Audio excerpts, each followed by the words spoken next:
করছেন তাদেরকে আমরা হাত জোর করে বলবো, বিজেপি চাইছে, বিজেপির সরকার চাইছে আপনাদের মনে এই ভয়টা ঢুকিয়ে দেওয়ার জন্য।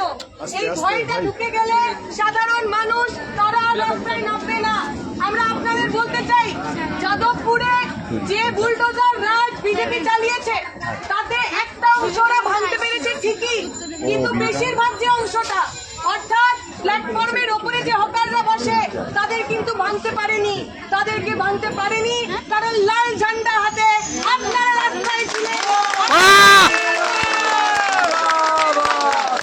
আমাদের জন্য ওদের বুলডোজার, ওদের পুলিশ, ওদের সাহস হয়নি ওরা প্ল্যাটফর্মের দোকানগুলো ভাঙতে পারে। আমাদের কমরেডরা দেখিয়ে দিয়েছেন, যদি আপনাদের দোকান বাঁচানোর জন্য আমাদের জেল খাটতে হয়, মাথা ফাটাতে হয়, আমরা রাজি আছি। দুর্গানগরের একটা দোকানের গায়ে আমরা হাত দিতে দেবো না। আমরা বলতে চাই, দুটো কথা বলে শেষ করার। এক, আমরা কোনো গায়ের জোয়ারি করছি না। আমার দেশের যে সংবিধান, আমাদের যে হাইকোর্ট রায় দিয়েছেন, হকারদের জীবন জীবিকা বিপন্ন করে কোন জায়গায় হকার তোলা যাবে না।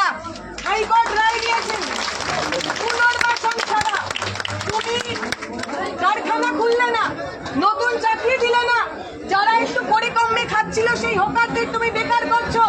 পুনর্বাসন ছাড়া একটা হকারকে কোন জায়গায় ওঠানো যাবে না।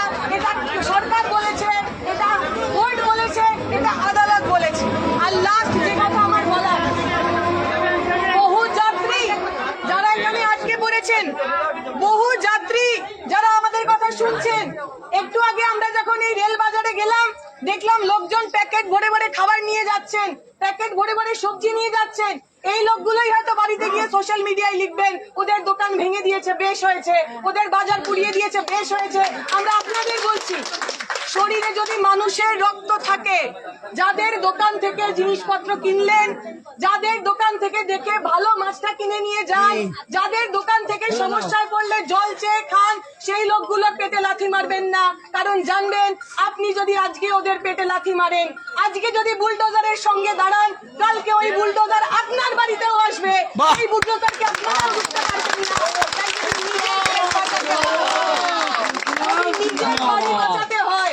যদি নিজের জীবন জীবিকা ঠিকভাবে রাখতে হয়, পেট্রোল ডিজেলের দামের বিরুদ্ধে গতর খাটিয়ে কাজ করে যদি সঠিক মূল্যে সঠিক উপায় জীবন বাঁচাতে হয়, তাহলে আপনার আজকে দায়িত্ব। আপনি যদি আপনার বাবার নাম যদি আদানি আম্বানি না হয়, আপনি যদি অনেক বড় লোক বাবার ছেলে মেয়ে না হন, আমি সবাইকে বলবো, সাধারণ মানুষ, মধ্যবিত্ত মানুষ যারা একদিনের জন্য হলেও হকারদের কাছ থেকে একটা চা কিনে খেয়েছেন, এটা আপনার মৌলিক দায়িত্ব, এটা আপনার নীতিগত দায়িত্ব। আজ আসুন আমাদের সঙ্গে একটু দাঁড়ান।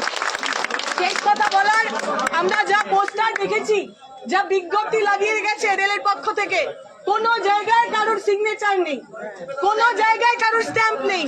কালকে যদি আমি এরকম লিখে দিই যে আমি অমুকের পক্ষ থেকে বলে দিলাম, এখানে কালকে থেকে যা খুশি তাই হবে, এখানে কালকে থেকে নাচ হবে, গান হবে, সিনেমা হবে, আবৃত্তি হবে, সেটা চলবে তো? সেটা যদি না চলে, তাহলে এই যে বেআইনি নোটিশ, এই বেআইনি নোটিশও প্রত্যাহার করতে হবে। যদি কারোর বুকের পাটা থাকে, রেলের বুকের পাটা থাকে, নাম ধাম সহ, স্ট্যাম্প সহ পরের দিন আপনারা নোটিশ দিয়ে যাবেন। এই বেআইনি নোটিশ আমরা মানি না।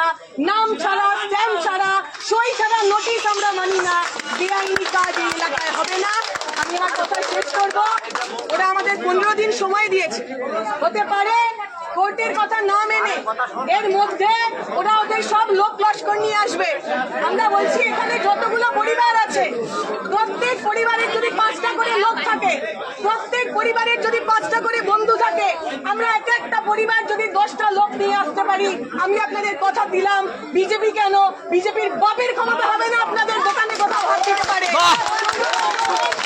আমরা সবাই একসাথে, আমরা সবাই হাতে হাত ধরে এই দোকান উচ্ছেদ, এই হকার উচ্ছেদ, এই সরকারের বেআইনি কাজ বন্ধ করব, এই আশা ভরসা রেখে কথা শেষ করছি। সবাইকে অনেক অনেক ধন্যবাদ। আচ্ছা, এবার ময়ূর